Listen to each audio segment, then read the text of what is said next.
Okay, so I figured I might as well get started. I did read the directions and find out that these must be separate replacement cables, modification cables, upgrade cables, something like that, because you don't need them to do this. So the directions show to install this, but in reality it came with the front panel installed. One thing you need to do before you start is take off these nuts off the connectors. So let's put this in. That fits pretty good. We caution you to make sure those go in. And it's kind of like a chicken and egg. Do I put these on to hold it in while I put the screws on the board? Or do I put the screws in the board to hold it in so I can put these in? I want to do the screws on the board first. See if we can't put these in. I left those loose.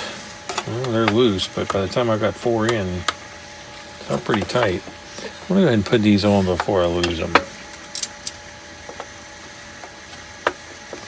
I also want to leave that loose while I tighten these to pull that board as far forward as possible. It's not going to come forward enough. There's 0 threads sticking through that. So this is the on-off volume, which is fine, but I'm not going to be able to attach that. As you can see, there's no wiggle room. That says 402 or 602. This says 602, so I imagine 602, but somebody scratched through it. Okay, all those screws are loose, but this doesn't move. I thought about not getting the case or the speaker and stuff, but I went ahead and got it. I could have 3D printed one. I actually like the metal cases. Okay, next step is to install this in the front panel. This is the rotary encoder. How it goes in terms of this orientation is kind of irrelevant. So we'll take off the retaining nut. Leave the washer on that. Put it in the hole, tighten it up.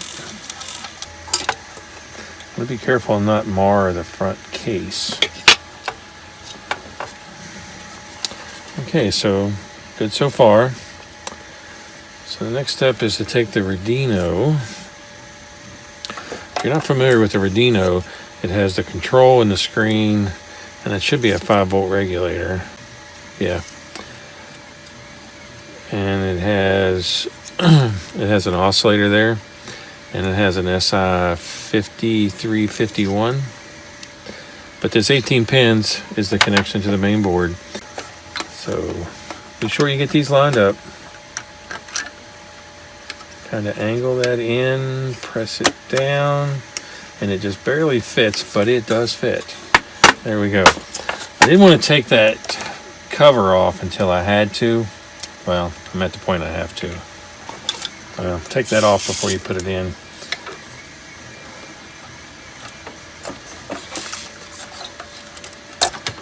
I'll put this back in. There we go. And there's how it looks.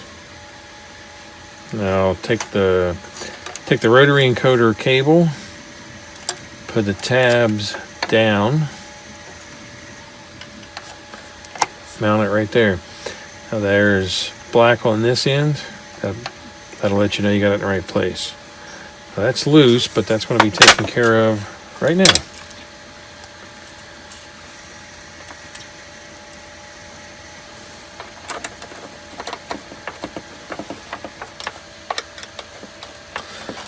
Okay, I just finger tightened these.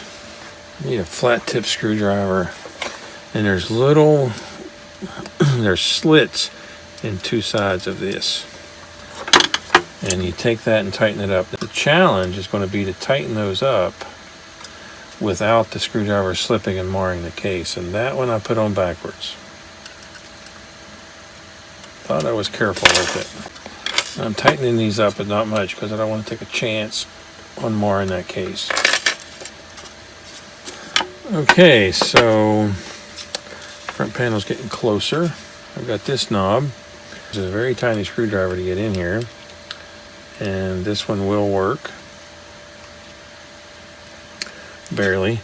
Now there's a tightening screw there. Now for that tightening screw, you want that on the flat of the knob. I'm not sure it'll go on otherwise. What I'll do is I'll tighten it up, and then I'll loosen it, and I'm actually going to back that off a little bit. I used a plastic bag to space that. Yeah, after I got it on, it was uneven. Kind of rocked it till it got to where it wasn't rubbing. Getting closer. Same thing for this knob. I don't think this screwdriver is going to work. It's not. So I want that screw over the flat spot. It's a rotary encoder. Can't be the wrong way. I'll install it with the mark up, but if you adjust it to some place before you turn the radio on, that'll be up. Okay, so if I put that up, the retaining screw is right below that.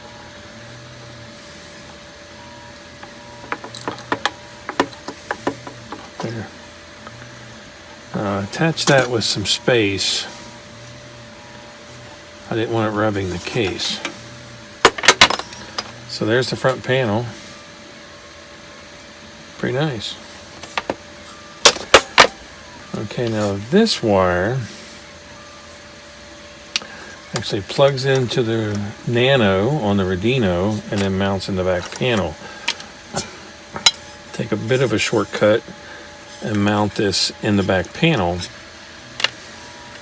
Okay, the directions say to put the back panel on and tighten this up, but I want to get this installed first. Okay, it's where you need 3 hands.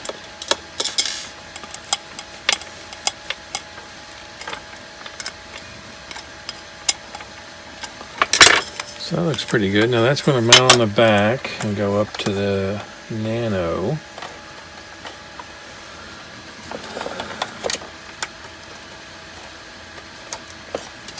That's a little too long. Now I'll put this on, and I don't want to set that on the front panel. I don't want to use a cordless screwdriver. Too much chance of it slipping, marring something.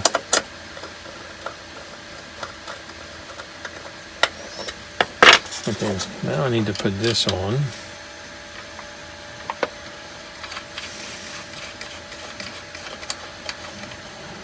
I'll tighten that a little, but I don't want to take a chance on marring that case.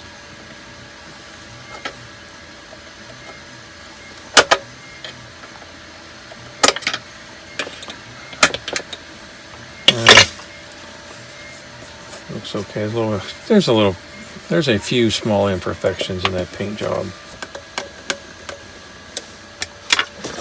Okay, there's the back. The power just sits there. Works good. Okay, feet.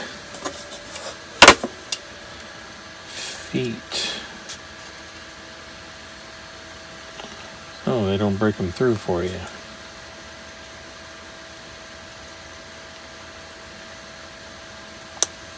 Just push them through.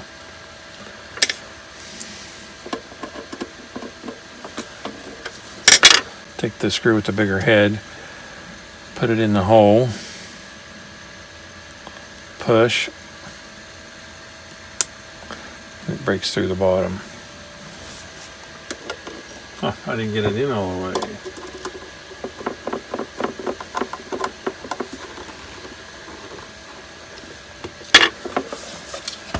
Okay, so we have the basic assembly done, except for the speaker. That is going to mount on there. What's going to happen is we're going to put a screw through. So we're going to put this on. We're going to find an M3 nut and put on that. Get my M3 nut. See, those tabs are a little bent. Doesn't make a difference. Let's go ahead and get these on.